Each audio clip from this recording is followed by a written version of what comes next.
This is Janet at the West End Library at Laurelton, Pennsylvania, and this is the monthly book review.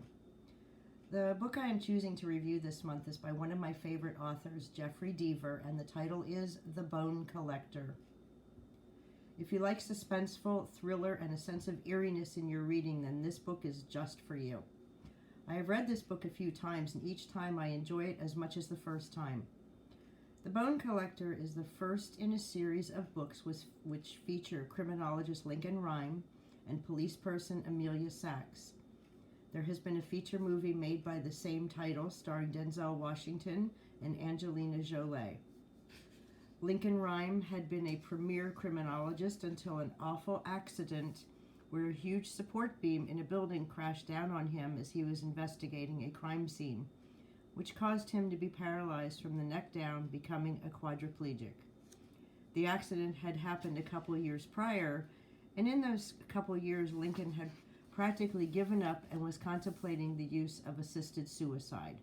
That is, until he's approached by the NYPD to help in a murder investigation. The murder investigation began with Amelia Sachs being the first person to arrive on the scene. Taking a quick assessment, she then attempted to secure the scene by actually stopping a train and traffic on a major route in the area to prevent contamination. However, this securing of the scene was stopped by others in the police department, hence some evidence was lost. Lincoln Rhyme was brought into the case because of the unique manner in which the person had been murdered and buried. Amelia Sachs was brought in by Lincoln Rhyme because he saw in her tenacity and professionalism by the way she tried to secure the scene. He then assigned her the position of being the first to gather evidence, which consisted of clues which pointed to another murder which would be taking place. Crime lab personnel and their specialty equipment were brought into Lincoln's home and set up as the basis of operation in the investigation. Using the items found at the scene of the first murder, the lab personnel and Lincoln's knowledge of all different types of evidence and locations in New York City, he was able to determine where the second murder was to take place. Unfortunately, the police dispatched, including Amelia Sachs, got there too late. Lincoln had Amelia walk the grid, looking for clues while working around the second murder victim.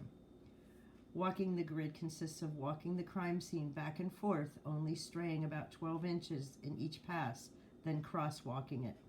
Not only looking for clues on the floor, but the walls, the ceiling, and the body itself. Lincoln had written a book on forensic investigation by walking all over New York City, gathering samples of anything and everything he could, and having all the information categorized into various topics and then put into a database from which other investigators could pull up information. Knowing the history of the city, what types of buildings were located where in its past, and other historical details of the city were also included in his reference materials. Dirt, sand, and flora samples from all over were analyzed and recorded. With the clues Amelia gathered at the second murder site, they were able to determine the location in the city of the third murder planned by what was now being referred to as the Bone Collector. Pieces of bone were located at some scenes, but the Bone Collector generally refers to one who gathers information or tidbits to be used later in another event. The team were able to save some of the victims, but not all. In the meantime, Lincoln has appointments with a doctor who specialized in assisted suicide, as well as visits from his treating doctor for his paralysis. The FBI tries to take the case away from them, which puts a brief halt to the investigation, but then it gets back on track when the FBI were asked to step down.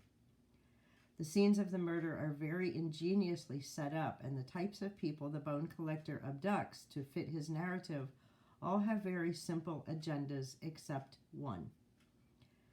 With the advanced resources available to Lincoln, Amelia, and the team, they are able to figure out where the murderer may be heading next. An old book about murders in New York City is used by the Bone Collector almost as his Bible to guide him through his exploits and he goes to the extreme of even calling the victims by names of people listed in the old book.